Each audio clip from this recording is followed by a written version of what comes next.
Today, Texas Republicans beginning a new session of their legislature, trying to use redistricting to hold off demographic changes that could threaten the party's grip on power. GOP lawmakers are feeling confident and in no mood to be merciful, as if they ever were, despite a changing population that could derail their political agenda. The 2020 census showed that people of color made up 95% of Texas population growth, and they live in the state's biggest urban counties, made up mostly of Democrats. We've already seen what happens when states that were once solidly red turn purple or blue, like in Georgia and Virginia. Now, Governor Greg Abbott is facing the fight of his political life. A new poll shows Abbott's approval rating has plummeted to 45% compared to 59% pre-pandemic. Former Congressman Beto O'Rourke is reportedly thinking about running against him. Actor Matthew McConaughey is also said to be thinking about a challenge. A new poll shows McConaughey trounces Abbott by 9 points. Joining me now is Wendy Davis, former state senator from Texas, and political guru and my former professor, Larry Sabato, director of the University of Virginia's Center for Politics. Wendy, I'll start with you. Texas has been so solidly red for so long. There hasn't been a Democratic governor since Ann Richards, but you're hearing these names pop up now going against Abbott. Within his own party, you've got Allen West. There's a possibility of Matthew McConaughey. Beto O'Rourke may look. There's always one of the Castro brothers. Is there a possibility that the next Texas governor's race, after the damages of COVID and the blackout, could actually be competitive to a strong or functional Democratic challenger? I think there definitely is, Jason, and a couple of things to point to demonstrate that. One is that election cycle over election cycle, Democrats are continuing to show gains in statewide races and in the presidential election cycles. It's also the case that one of the things this poll showed, not only is Greg Abbott suffering badly overall, but he's actually dropped 23 points with independent voters. And that's where he's got a real problem. We saw Virginia change from red to blue because suburban women, moms, got mad. And that's what's happening here in our state, where we have a governor who said we cannot send our kids to school with masks to make sure that they're safe, denying women access to abortion, and spending $1 billion on a border wall that ought to be spent for public education. I want to play some sound from Terry McAuliffe, who's a Democratic nominee for governor right now in Virginia. And Professor Sabato, I want to get your thoughts on the other side. My opponent's a Trump wannabe. He's been endorsed by Donald Trump 3 times. He has said, I'm honored to have his endorsement. He's quoted saying, so much of the reason why I'm running is because of Donald Trump. That's his quote. So he's the one who's inserted Donald Trump here, and we know the damage that Donald Trump has done to this country. So, Larry, my thought when I hear this is, yes, Virginia is more or less moving blue. Terry McAuliffe is making a good point, but this race for governor is a lot closer than you would think it should be, given how blue Virginia has been pretty much since 2008. What is going on in the Virginia gubernatorial race right now? And is there a possibility for a Republican upset? Well, you just said what everybody here is saying. It's a lot closer than it ought to be, given that Virginia has not become as blue as California or some of the other states we could mention, but it is, blue purple or purplish blue, and it's reliably Democratic in the last decade. Republicans have lost everything for a decade. Look, part of it is that the Republican, Glenn Youngkin, has unlimited money. He's worth hundreds of millions.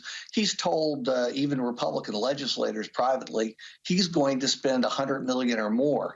That breaks all the records by a mile in this state for any statewide office.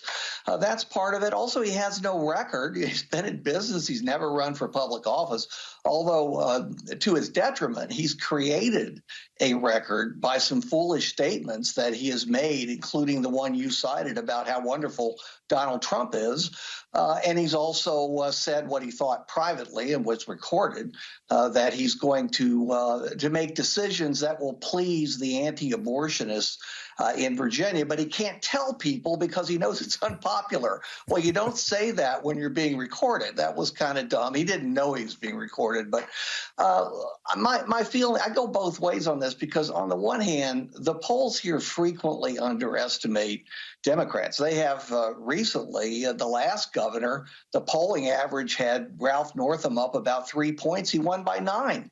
And there have been other cases of that recently. So it's possible McAuliffe is doing better than we think, but it's also possible that in the midterm, an off-year midterm of a state like Virginia, when there's a Democratic president whose ratings have been falling, it is possible for a Republican to win, particularly one with unlimited resources.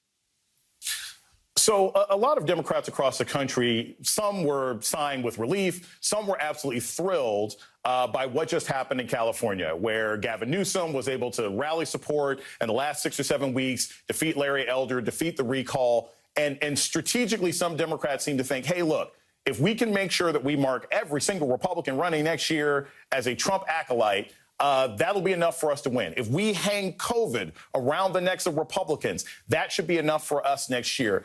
Wendy, do you think that's going to work in a state like Texas, where apparently there's a lot of support, at least in some levels, for Governor Abbott's treatment of COVID? Is that going to be enough to make him weak next year?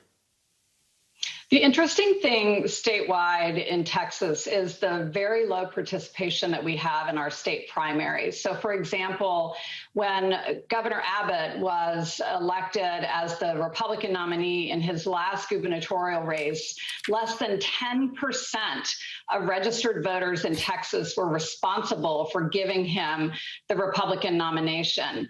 And then he believes that he can glide into the general because there won't be enough Democrats to defeat him. But as I said earlier, whether it's by tying him to Donald Trump or simply tying him to his own actions, and I truly believe that his own actions in our state are the thing that will make him most vulnerable. Yes, they're making that very small base of Republican primary voters happy, and he's going to survive his primary according to the polling.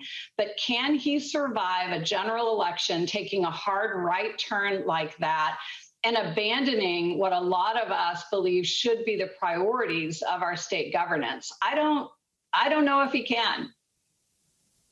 Larry, I of course, live and breathe by the crystal ball, a lot of analysis that I see.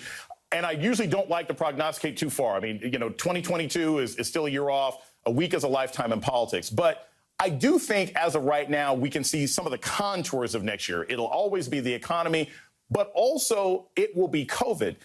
Do you think if we're in the same position next year as we more or less are now, if we're heading into next fall of 2022 with COVID still ravaging some states, with some schools still going back and forth between virtual and in person with mask mandates, do you think that is going to be a losing issue for the Democrats heading into the midterms, or will they be able to rally against Republicans saying, hey, look, we would have had this fixed 18 months ago if you guys could help us get rid of these folks in the House and Senate? Well, that's the Democratic argument, Jason. But the president, whichever party, is always responsible, quote unquote, in the voters' mind for whatever the conditions are. But I have to say, Jason, you've changed a lot since I knew you as a student. You were an optimist back then. Now you're a pessimist. I don't think COVID's going to be nearly as bad next fall. But that's not my field, and that's why I can be so optimistic. You are much more optimistic than I have become, Larry. I have to point that out. I was wide-eyed and bushy-tailed at UVA. Larry Sabato and Wendy Davis, thank you so much for joining me this evening.